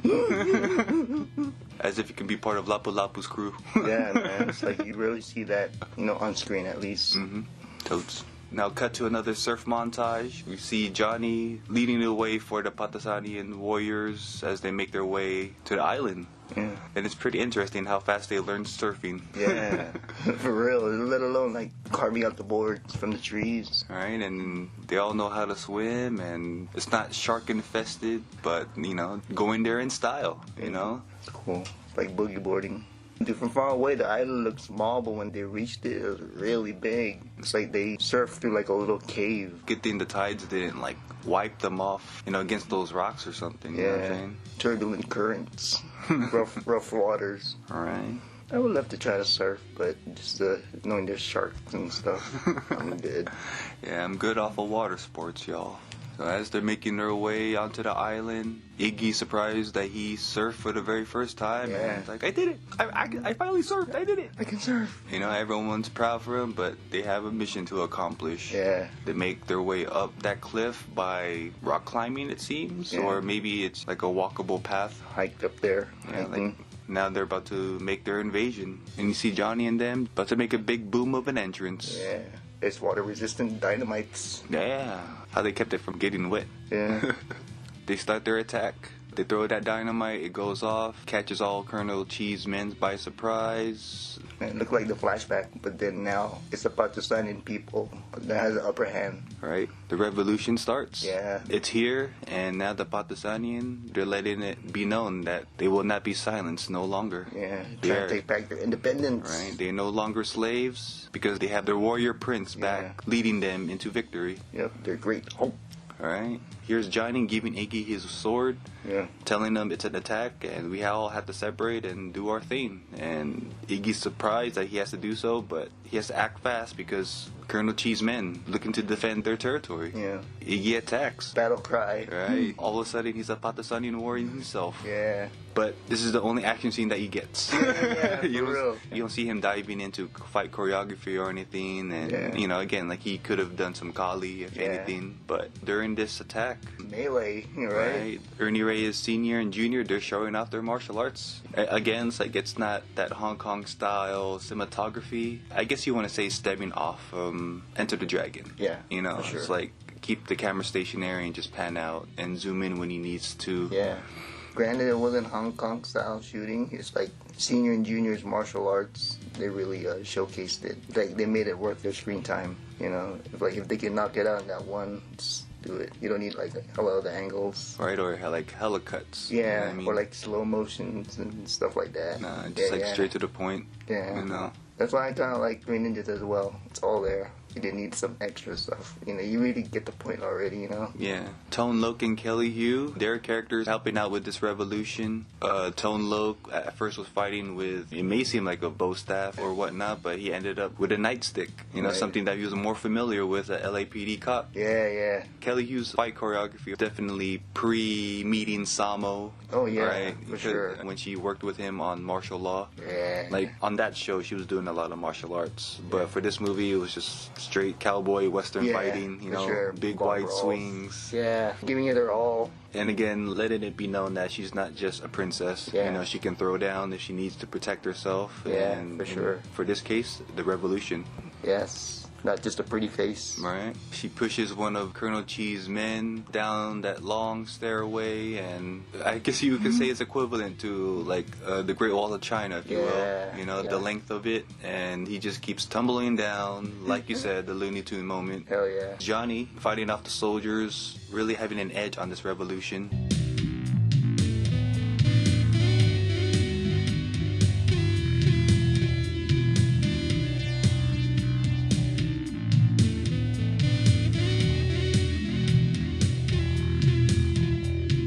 chi. They're looking defeated. His ego's not liking it. From where he is, to try to shoot him down. But then Zat sees that and, takes the bullet for him. Yeah. Adam sees Colonel Chi with that gun, so he whips out his game gear. Nice. Right? And throws his game gear at Colonel Chi, knocking the gun out of his hand. Nice aim, like a batarang, right? Right? That was good aim. The game gear and the gun, they fall on the floor. PSA moment here, y'all. For real. Guns or video games, you pick. Cut to the scene. Everyone is tending to an injured Zatch after taking that bullet for Johnny. Yeah. He does his whole magical moment by saying, "What if I don't die?" Hey, it worked. Guess he healed himself real quick. Right? I mean, there's no wound. Doesn't really show where he got shot. Yeah. But he did the whole manifestation trick himself, and it worked. They're happy he's not dead, and they get the ultimate surprise that Zatch is their uncle. Nice. He said, "Now go, my nephews. Fulfill their destiny." And they're like, "Nephews?" And here's Mac telling them, "Yeah, he's your uncle." He's like, "Me? No, not you." Iggy always want to be in part of it. Right? Iggy thinking he's still part of a royal family. Yeah. But for Johnny, he has to fulfill that destiny. He just has to find Colonel Chi now. Johnny and Mac, they have their father and son moment, you know, for his journey and his choice as the crown prince. Yeah. Good on Mac. He's not possessive of Johnny and Adam. He understands. For Mac, he's already done what he needed to do, Yeah. you know. He did his part. So as Johnny is making his way to Colonel Chi, fighting more soldiers, in this sequence, dude, he did like a triple kick. Yeah. I mean, I don't know if it was edited for that sake, but it looked like it was straight continuous flow, dude. Good core work, man. 3 times, like, whoa. It almost looked like a dance move. A triple somersault, but standing. And it wasn't sloppy either. No like, way. And he landed it. And now I want to know how many takes. But if he did it that one, like, damn, that was good. That's awesome, man.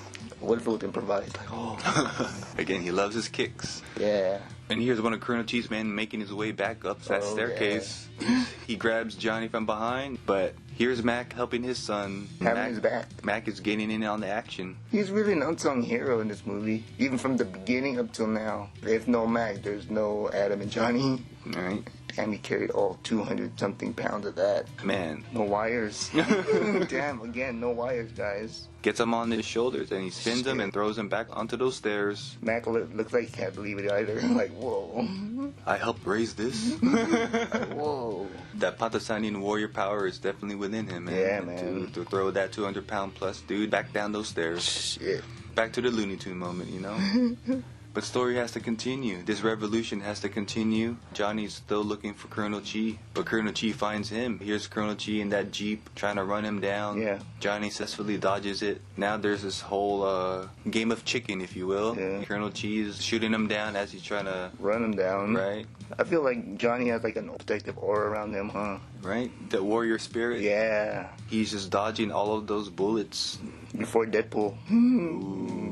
Blocking bullets with his sword before Deadpool. With one swing with the sword, home run, he loses control and crashes into a statue, if you will, and the radiator fluid from the car just wets Colonel Chi's cybernetic arm and it starts malfunctioning. Technical difficulties. Right, but he's able to stay in control and continue on his mission on this Invasion. right. Trying not to get defeated. But here's the Pakistani visionary. Adam's making sure that this game ends on the good note. Yeah. Johnny's looking for Colonel Chi, looking to finally In this battle. right, to end his rule and finally free the people of Pakistan. Yeah, gain their independence back. Man. But here's Colonel Chi popping out of nowhere A machine gun against a sword. Supposed to be a warrior. with a cowardly gun. If he wanted to end it, he should have ended it there already. Yeah. Right. Should have just pulled the trigger. But Adam, being the visionary, you know, he sees otherwise. He has Colonel Chi's hand malfunction once again, letting go of that gun. Colonel Chi's going delirious. He's losing control. Yeah. He has no more options. He feels like he wants to surrender. Right? He makes a deal with Johnny. He's like, I don't have my gun, so it's not fair. Throw down your sword sword and we'll fight fist to fist. Johnny agrees, but Colonel Chi cowardly tries to choke him out. Yeah. But Adam playing the game, he sees otherwise, right? He makes Colonel Chi's cybernetics malfunction even more, lets go of Johnny. Tipping point of losing and being defeated. Little brother helping his older brother, and he's about to fall into a pool of water, if you will. Yeah. But he stops himself. But then here is Johnny with his warrior spirit powering up. Yeah, coming for a psych out. Right. Bruce Lee reference, if you will. Yeah. As you said, he psychs him out. He doesn't kick him, if you will. Yeah. Colonel Chi is hysterically, like, laughing, like, in grace. Yeah, like, oh, thank you. But Johnny says, nah.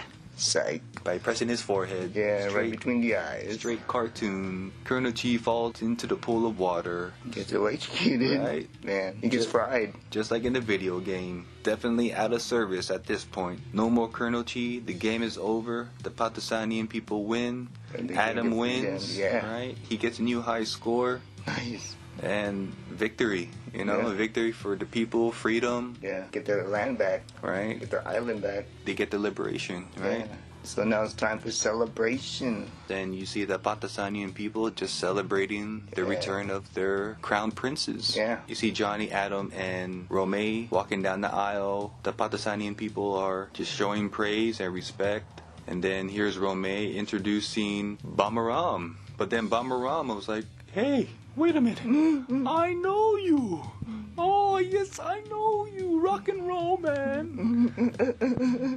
Nice. He's just happy to see Johnny again. So Johnny, Adam, and Romay, they make way to the throne, and, you know, they sit up front amongst the people. Yeah. In awkward silence. Romay feels that Johnny should say something as the new king, if you will, you know? Say something. But he doesn't have anything. He's drawing a blank, but Adam says, don't worry, bro, I got it. And he goes up in front of the people and just says, Kwan-Tsu Dudes! Kwan-Tsu! Kwan-Tsu! Nice. They all cheer. They all feel the power of liberation. Yeah. A big weight's lifted off their shoulder. Right? Johnny feels that was a good icebreaker, and he takes the stage. Yeah. And he lets the people know they deserve their freedom. Yeah. And that he's giving the government to the people. Yeah. Right? A form of democracy in a way. Yeah. You know, he also tells the people that he still needs to be a kid. Yeah. You know, he's going to take his SATs, if you Yeah. will. In exchange, he just says, put my face on the 50-cent piece. Yeah. Call it a day. Yeah. Right? You know, he's not asking for much. As for Lieutenant Spence and Mac, it seems that they're part of the Pakistan people as well now. Yeah, like maybe part of the government. Just for the services, helping out. Zach is definitely proud of his nephews and, you know, the decisions they made and fulfilling their destiny. Yeah, for sure. And you can't get a movie without a musical number. Yeah, for And sure. this movie ends with The original version of Barbara Ann. Yeah. With the karaoke. a Pakistani remix. Oh, there you go. Hell yeah. You just get this whole montage. They throw on the show. Bamaram, he joins in lead vocals. Yeah, for sure. And that was Surf Ninjas, y'all. Surf Ninjas. Ernie Reyes Sr., Jr., Rob Schneider. Again, a Yes. Filipino-American film. Hell yeah. There's no denying that. Are we wrong? In terms of the influence from other cultures, pre- and post-colonial eras. Yeah. For where the culture is today, I feel like it's still trying to find an identity, especially with being a Filipino-American. Yeah. You know? This world is one big melting pot. You know, one big gumbo. Definitely no pure culture no more. It's multicultural. Oh, yeah. You know? Yeah, since the turn of the century, man. Right? Once they started that whole colonization, multicultural began. And this is where we are today. Yeah. But for Surf Ninjas, you know, definitely tackled that topic of colonization in a campy way. Yeah, yeah. You know, for those who know it and for those who know about that known history, it's very campy. And, you know, for Leslie Nielsen to be playing that white colonizer, it definitely fits. We're in a Japanese samurai bushido costume at that. It's like total mockery. total you mockery, know? yeah, for sure. But other than that, you know, I still enjoyed this movie. It was, you know, still fun. If I have to rate this movie, I'd give it a 4 out of 5. It has the same energy as Three Ninjas. The humor is there. The martial arts is there. Yeah. Definitely fans of Ernie Reyes Sr. and Jr. and their contributions to the martial arts world, to pop culture. As far as for the story of Surf Ninjas, you know, for the 87-minute film, I felt like it was given enough. Yeah. The story was simple, straightforward. 30-year-old Rob Schneider, like Rob Schneider was the Joe Coy of the 90s. Yeah, you know? for sure. Yeah, totally, dude. You know, given his filmography and his Oh, journey, yeah, you know, definitely Rob Schneider paved his own way Yeah. as a comedian and actor. I salute you, Rob Schneider, and your comedy, just everything you provided in pop culture. Yeah, man. Thank you, Tito Rob. For real. Yeah, and Bay Area native, y'all. Pacifica. 2 actors, Bay Area natives, Fuck yo. yeah, That's dude. awesome. For real. And again, Ernie Reyes Jr. shouting out the San Jose Sharks, Yeah. right? Born and raised, right? Right. Then later moved to LA for the movies or Hollywood. Right? There's that whole Hollywood gig. Yeah. Surf Ninjas definitely had a lot of creativity in terms of no perfect movie, I feel. So 4 out of 5 for me. You? You know, minus the obvious, yeah, go 4. Totally like Three Ninjas with the plot of Masters of the Universe. Mm-hmm. Again, no wires. It wasn't too corny. I don't even think it was corny like that. You know what I mean? Maybe the dry humor, but other than that, man, it's good. Like good family film, good martial arts. Story's there, basic. And I like how they represented, you know, what the era of the 90s. It was cool. Totally see it in this film. There's some scenes that they didn't have to like film and it works, you know, like them being in school or like the boat, or as far as more in depth on Mac or Romay, you know what I mean? It's just, you know, it's like it wasn't all over the place really. Again, it just shows family fun. So it fits for Surf Ninjas. 4 for me, y'all. Hang 10. So yeah, yo, that was Surf Ninjas. If you guys haven't seen this movie, we highly recommend it. How many of you actually surf or take martial arts at the same time and you didn't know this existed? Right? Doing a little deep dive on the Reyes senior and junior collab. They're pretty legit writers and directors, producers doing their own stuff. Yeah. No wires still. No wires, No dude. strings, guys. So yeah, he's legit, man. They're both legit, y'all. For being a producer on this film, he definitely had a vision that he was going to go for. But with a big American production behind the money that's influencing this whole budget and the film, you know, they probably clashed during the making of this film, and which resulted it being a box office bomb. However, we still love it. You know, it's a cult classic for a reason. It's outside of the box, but 30 plus years or so, it's still an awesome movie. Yeah, you know, for sure. It stands alone as being an etching of time for a reason, and not just for Ernie Reyes Jr.'s career, but what the 90s era was all about. Yeah, totally. A lot of martial arts in the 90s. Yeah. A lot of martial arts movies in the 90s. Yeah. So, you know, Ernie Reyes Jr., we salute you. We salute you. All the hard work that went into the creativity of just making anything. Yeah. Thank you, man. For real. Thank you. Ernie Reyes Jr. Directed some of Wiz Khalifa's videos. So, yeah. Who knew, like, from that to that? Like, whoa. Yeah. Ernie Reyes Jr., he's not fighting as much, but he is training with Nate Diaz. Yeah. Personal trainer, almost. Right. Yeah. He's part of Nate Diaz's camp. Nice. Really being behind the scenes of creativity Yeah. and scratching an itch on all things creative, you know? He's still staying busy from what we know. And although he had a health scare with a kidney failure, he's in good spirits. He's healthy now. He's Successfully transplanted. And yeah, he's still doing his thing as a martial artist, staying healthy, staying active. Hell yeah. Please do. We need you, Ernie. Hell yeah.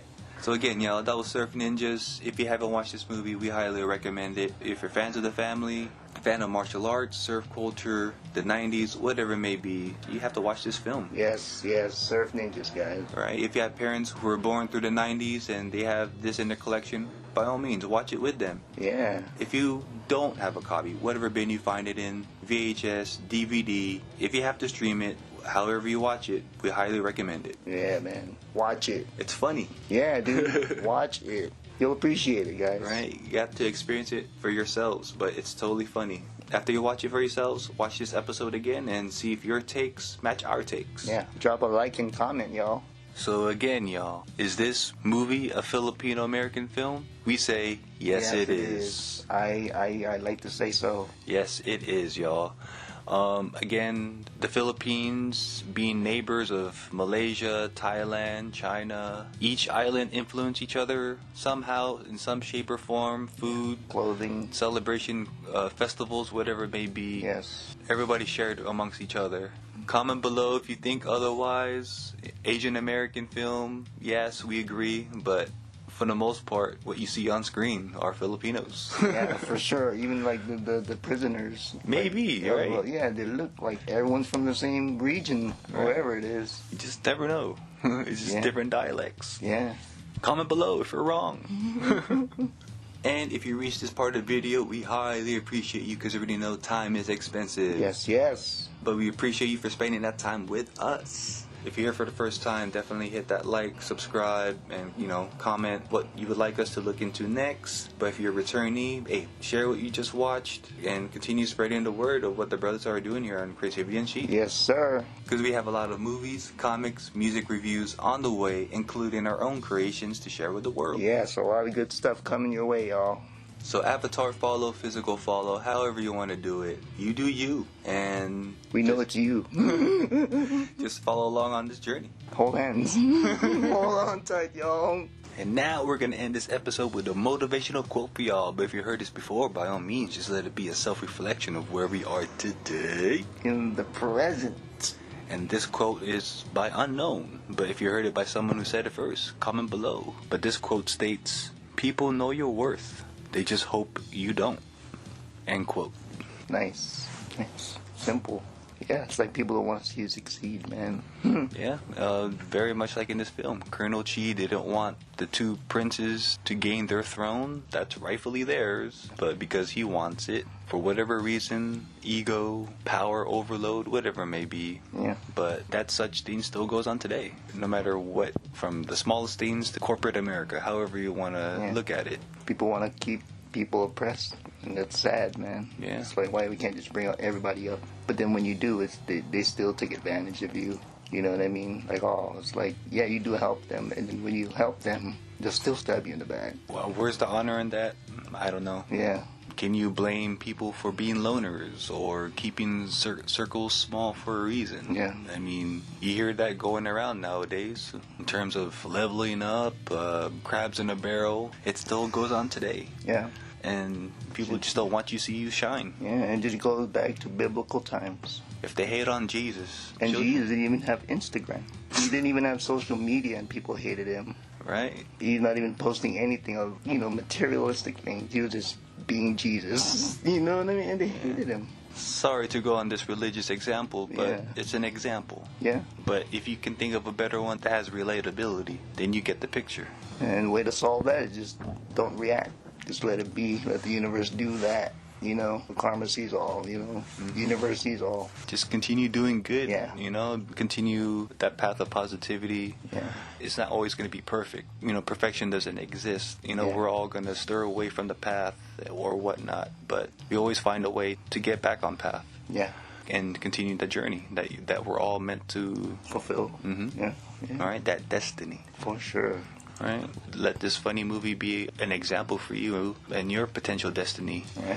Only you and the universe know what that is. Just stay silent, be in tune with the universe, and don't forget that jokes have truth. Cartoons or comedy, live or whatnot, there's truth to it. Mm-hmm. If people believe in the Simpsons predictions, that's that. You know what I mean? There's truth in everything. Totes. So see in between the lines, if you will. For sure. For sure. And it's that time we're going to say, stay creative, keep creating. Stay independent, have your own style. Do your best as a human being to stay motivated and to keep on going. Stay positive, kill the negativity, y'all, and love yourself. Even though you're not a martial artist or a prince or a princess, continue to be a great human being and do great things. Yeah, it can be the smallest things will be the greatest things to somebody else. Just never know. You never know. Till next time, y'all. Till next time. Peace. Peace. We're gonna start a revolution. Kwan-Tsu! Kwan-Tsu Dudes. I'm gonna say this once, alright? Kwan-Tsu. Alright?